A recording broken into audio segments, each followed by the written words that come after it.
All right, hi guys. Today we're going to talk about inflammatory bowel disease.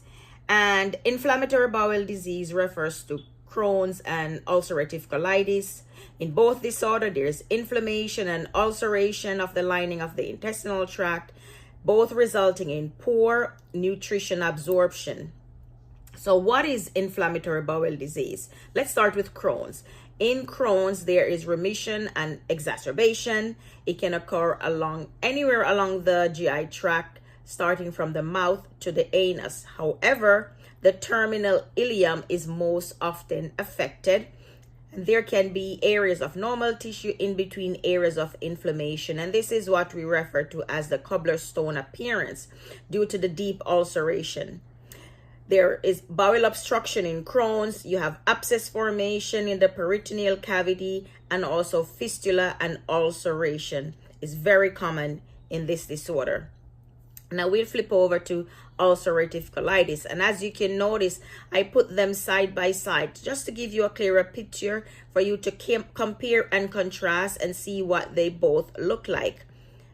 You can see in ulcerative colitis there's also remission and exacerbation. However, for UC, which I'll refer to ulcerative colitis as, it commonly starts in the rectum and then it ascends to the cecum, and all as well as dispersed throughout the other area of the colon. It affects the innermost lining, and it's a continuous involvement. That is, earlier we spoke about Crohn's and we said there are areas of normal tissue with inflamed area. In UC, it starts in the rectum and is continuous, and there is also protein loss in the stool, and you can also develop pseudopolyps. So here is a picture of both side by side, and you can see in Crohn's there's patchy areas as well as inflamed areas. So that's what I referred to earlier as the cobbler stone effect. And UC starts in the rectum and then spread its way all the way up. What are the symptoms?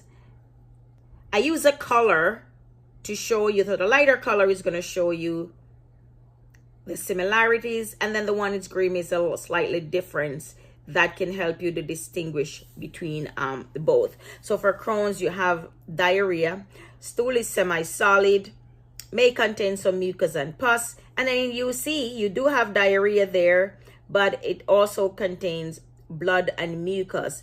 And it can be mild to extremely severe, where you're having up to 20 stools per day. There is anemia and tachycardia and dehydration, and definitely electrolyte imbalance associated with ulcerative colitis. You know, you might be asking yourself, now what does tachycardia, the heart, has to do with a GI disorder such as UC? However, if you're losing fluid, the heart is going to work harder to hold on to what it has, and it's going to think, if I pump faster, then I can give the body the supply it needs. So when you're looking at this disorder, you must pay attention that the body is a complete system. It works together in unison, and it's going to do whatever it can to compensate for whatever is lacking. All right, so let's go back to Crohn's, and you can see the lighter color, weight loss. The UC and Crohn's both share that similarity. Weight loss, abdominal pain. The abdominal pain for Crohn's occurs, you get this colicky, crampy feeling right after you have eaten. Fatigue, anemia. If you're losing fluid, you will be fatigued, right? You're losing fluid, you're going to have some anemia. And in UC, anemia is more because you're losing the blood there. So you can see the similarities, and you can see a slightly difference, which is what makes it hard for the learner to differentiate between the two and to say what is happening and how do I know the difference between both. So if you're having a lot of frequent and a lot of bloody stools throughout the day, you can assume this is ulcerative colitis. How does it diagnose? The history and physical, whatever the person is telling you that they're experiencing, right? They're describing their feeling. When did the pain start? What do they see? Did they get any relief after taking any medication or doing any form of intervention. So you're taking a history and physical of these individuals, of what they led them to having the complaints that they're having. You'll do, now that you suspect, okay, it's in the abdomen, maybe it's UC, maybe it's Crohn's, I'm not sure which one. You do diagnostic tests to find out, and of course the colonoscopy will confirm. If this person doesn't have anything before, if they didn't have a history of it, you're not sure what it is, so a colonoscopy will confirm.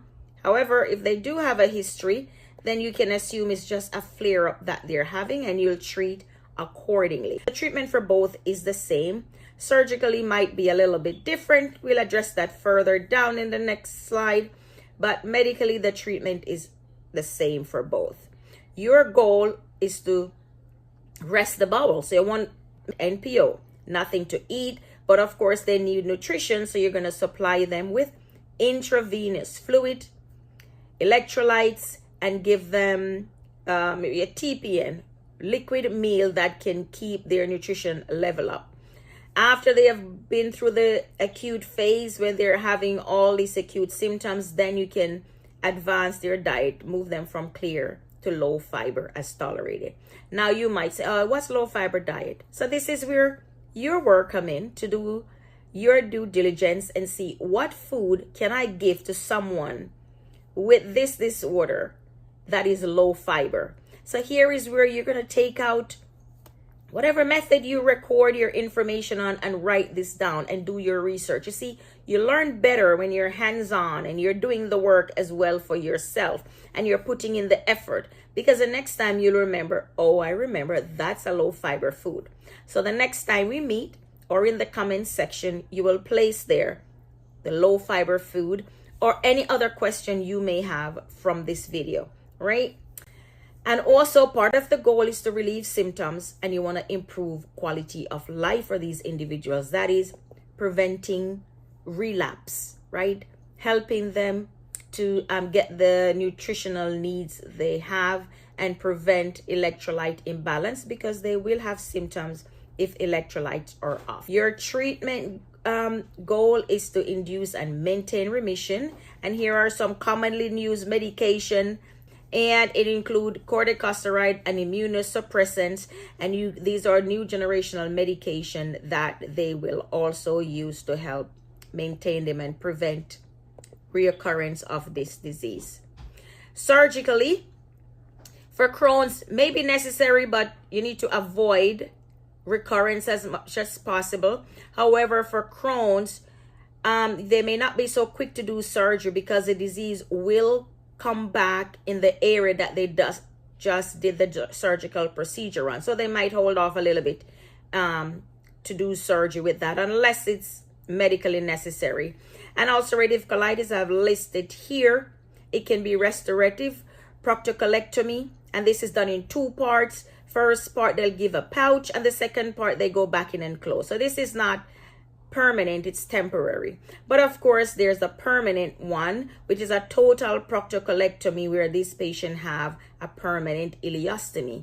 And you need to know how to care for it. How do you know this colostomy is functioning fine? So you need to go back and just refresh your mind. What is an ileostomy? How do I know it's functioning? What care do I need to give to this patient? What should the stool look like? And how do I teach them to care for their ileostomy? So these are just refreshers. Like any other disorder, you want to make sure you prevent complications. That is the end goal of any disease process. Preventing complication. You don't want them going, you want to catch the disorder early when they're in the acute phase, treat it and bring them back to their baseline. And some of complications that you might see in both is hemorrhaging, perforation, and peritonitis, right? A rupture give you peritonitis, bleeding inside or leaking of fluid inside the abdominal cavity. And of course, you want to prevent abscess or stricture of fistulas. Those are the complications you're trying to prevent.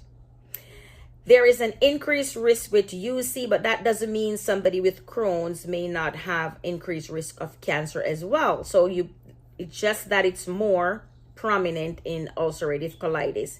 And anyone who is having increased diarrhea and losing fluid is at risk for malnutrition, anemia, and fluid and electrolyte imbalance. So those are things you also want to prevent, and you should know how to treat them. Should you see a question pops up telling you potassium is off or magnesium is off, what would you do to treat? What symptoms would you see if these are off?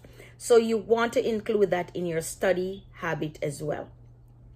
And finally, I'll leave you with a question, and the next time we'll meet, or you can answer this with a rationale. You don't just answer a question. When you answer it, why am I correct? Why is it incorrect? Why is the question or the answer that I've chosen is incorrect? How is the person thinking when they write this question? So here's a question I'll leave you with, and you're going to state your rationale. Whether you get it correct or not, you're going to put your rationale as to why you chose that answer and why you think the ones that you didn't choose were incorrect or didn't fit the question. And one thing you must pay attention to always is select all that apply, because you will get your answer incorrect if you didn't choose as much or you choose one that was incorrect. So you could, let's say this is 3 of these are correct. You have chosen 2, but you didn't choose the third one.